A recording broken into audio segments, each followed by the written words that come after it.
they asked me, do I have a speech or something prepared? I really don't. I'm just going to speak from the heart like I always do. What's going on right now is still so surreal to me. It still hasn't hit me what actually happened.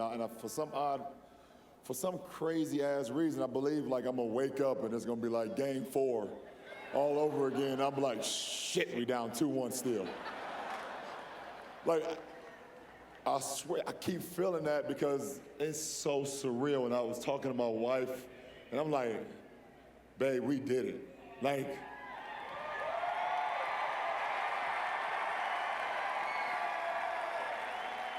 you guys always see the finished product, and you know, when we step out on the floor, you know, either 18 minutes before the game, or if Kyrie's taking a long time to put 2 pair of socks on and his shoes on, we come out at like 12. You guys see it from that point to the end of the game, but what you guys do not see is the hard work behind the scenes when all these cameras and all these lights and everything is not around. And I heard a lot of thank you LeBrons today, and you know, thanks for coming home and thanks for keeping your promise, but I really, you guys really should be thanking all the guys up here, to be honest.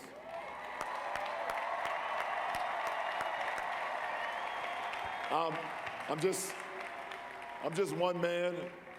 I'm one man with a plan, with a drive, with determination, with will, with a belief, a strong support system at home. But I'm just one guy, and you know, I look over here and I look at Jordan McRae, a young guy that came to our team, you know, from the D League, and you know, just automatically, you know, just bought into what we wanted to do, and he was ready to do anything that we asked from him.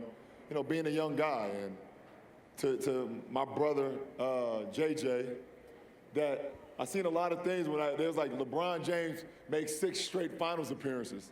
Well, shit, James Jones made 6 straight as well.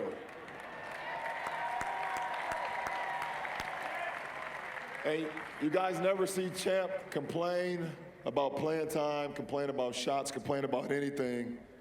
And he's probably the most professional guy on our team. JJ, thank you. From Dante Jones, we just picked him up. He's the luckiest man in the world, I'll tell you that. He just picked his ass up like 2 months ago. No, but seriously, true professional. You know, competing against this guy, you always knew that you got to be locked in. Every time he stepped on the floor. And then when he got on the team, you just saw how great of a teammate he was. And also another guy that would give anything. And you guys saw that in our game 6 at home. J.R. Smith picks up 3 fouls. Iman Shumpert picks up 3 fouls. RJ had 3 fouls at halftime. And Coach Lou and myself and Kyrie, we had a lot of faith in Dante, and Dante had faith in himself and gave us a huge boost to close out that quarter in game 6. So thank you, Dante. Mo Williams, having Mo back. You know, me and Mo had some unfinished business last time we was together in 09 and 10. Making it to the Eastern Conference Finals, losing to Orlando. Making it to the second round, losing to Boston. And we went our separate ways. But when we had an opportunity to pick him up in the offseason, I think it was great for our team, and I'm happy to be able to share this moment with Mo, share a championship with Mo, because we had unfinished business, so thank you, Mo.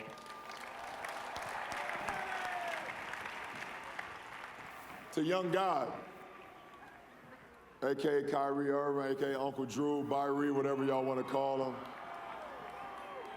This guy, he thought I was blowing smoke up his ass early in the season when I said he can be the best point guard in our league and also be an MVP in our league.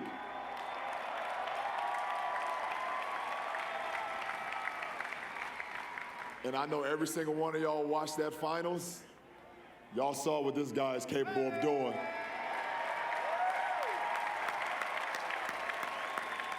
And he's only 24 years, oh my goodness. He's only 24. He don't reach his prime for another 3 years. Thank you, Kyrie. J.R. Smith. You guys all heard the stories. False. Everything about J.R. is not a team player. You can't win with J.R. on your team. J.R. takes bad shots. Y'all heard them weak-ass stories. But when our GM came to me and said that we had an opportunity to get J.R. Smith from the New York Knicks, by the way, the New York Knicks said it was just, J.R. was a throw-in, by the way. Yeah, we'll leave that to the side. But I was like, I would love to have J.R. Smith. I know J.R. Smith, and I know what he's capable of doing. And he showed not only is he a hell of a three-point shooter, he's a hell of a defensive player as well, two-way player. Thank you, J.R. Smith.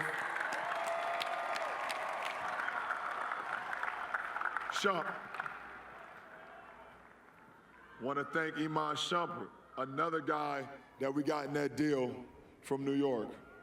Young, hungry, guy that would do anything. Last year, you guys don't even know this because we don't never put out our medical reports about being injured or anything like that. Shump played all last year in the finals with a partially torn groin and a partially torn shoulder last year. You guys don't know that. Because it's not about that. We don't want sympathy. We just want hard work and dedication. And this guy right here will run through that, whatever the hell that is, that brick building right there. Shump will run through it. Now, I don't know if he'll go head first because he loves his haircut, but he'll go face first. Shump, thank you. Delhi.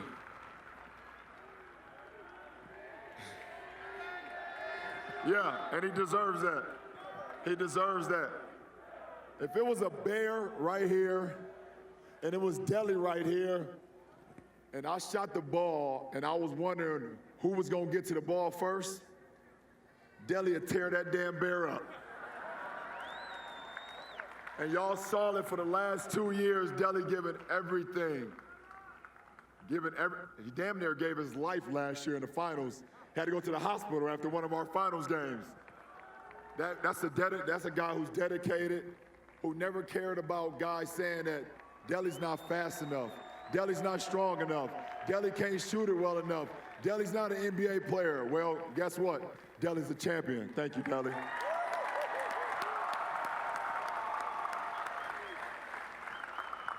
Ximo, another ex-Knick. But we'll leave that to the side, too, again. When we got Ximo, I remember when Griff said we was going to get Timothy Mozgov. You guys want to know what's crazy? The first time I seen Ximo, we were actually in Golden State, about to play Golden State. And obviously, last year, you guys knew, if you covered us, what you guys did, that we needed a little bit more size in our interior, a little bit more athleticism.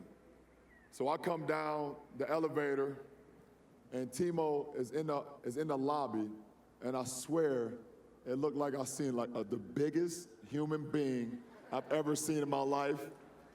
I looked at Griff, he said, he's a big motherfucker, ain't he? I said, absolutely. And when I seen the very next night, him sprint from baseline to baseline, block shots, tip dunks, alley-oops, I said, we got a great one. And also, Ximo, thank you so much. You're a champion as well. Sasha.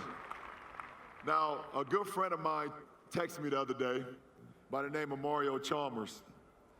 And he said, you know you can't win a championship without a Jayhawk on your team. I said, damn, you kind of right, huh? I won 2 in Miami with you, and then I get another one here with Sasha being an ex-Jayhawk in Kansas. Sasha, everything you did this year that no one's seen, working out with Ximo every single day, committing to the game every single day. You worked out every single day with no vision of the coaching staff or us saying, oh, Ximo, Sasha, you're gonna play. You're gonna get minutes. No entitlement all year, and you gotta be an unbelievable person an unbelievable professional to be able to take that and still come to work every single day and give it your all. Thank you, Sasha. Little Kev, AKA RJ, Dick Jefferson, whatever you want to call him. You guys don't know this story either. See, I got a lot of stories, but I want to thank DeAndre Jordan, because if DeAndre Jordan did not decide to go back to the Clippers, we wouldn't have RJ on our team. You guys can Google the story. I'm not going to tell you the rest of it. But if it weren't for that guy, we wouldn't have him. And from the day one that we got RJ, I knew I finally had a guy that was playing behind me that I can trust, that I could count on. But I don't think he realized that he was going to eventually be playing 35 minutes in finals games. And that's why he said he quit the other night. RJ, man, like you said, your first 2 years going to the finals, me and you being on our Olympic team in '04, which was a shit show, finishing third, everything that you've been through in your career, I'm just happy that I was able to be a part of you winning your first championship, brother. Thank you.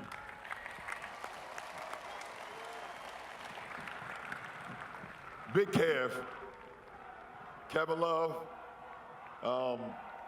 wow. What y'all saying back there? Kevin Love? Oh, turn around. I'll be there in a little bit. Give me a second. Kev, when I knew we had the opportunity to get you 2 years ago, I didn't second guess it. I think you knew how I felt. I told you in the 2000 Olympics that in order for us to win a gold medal, you had to be our anchor in the interior. And you looked at me like, man, you don't know me, shut the fuck up. And for the last 2 years, you kind of looked at me like that a few times as well. But this guy is so misunderstood. Everybody says, well, he's not a team player.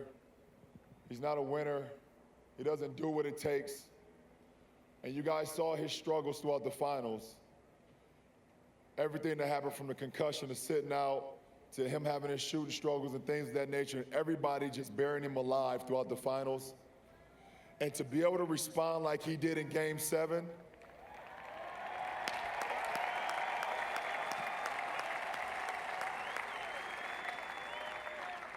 that's what real men do. They respond in that most adverse times. And we talk about the shot, we talk about the block, but the stop, I'm not saying to do, but the stop, that was on a two-time MVP, by the way. That was on a two-time MVP, we got that stop, but I'm gonna let that go. Thank you, Kev. My last two, saving my final two for my favorite guys in the world, LD and Jim. Oh, no, I'm just Channing. I didn't know you, man, before you got here, but I knew what you was capable of doing on the floor, and when we had the opportunity to get you, I asked RJ one question. I said, what type of guy is he? He said, you're gonna love him. I said, well, bring him on. And from the day one that you got here, man, you've been nothing short of amazing, both on the floor, but mostly off the floor, man. You are one of the greatest, funniest guys in the world. And, but also you're a true professional, man. And I'm happy to be able to be along the ride to help win a championship with you. Thank you, Channing.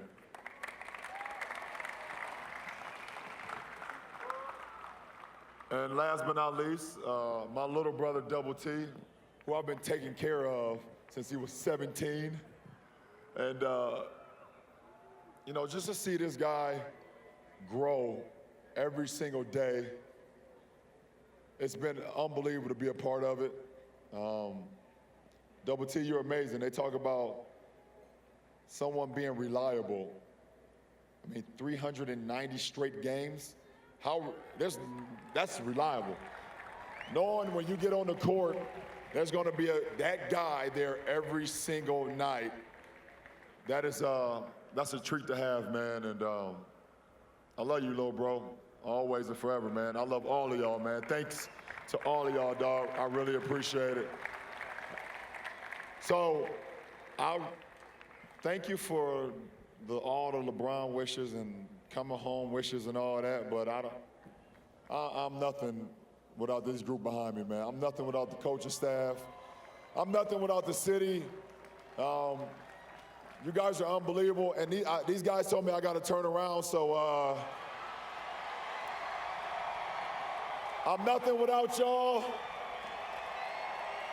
I love all of y'all. I love all of y'all, and shit, we get ready for next year.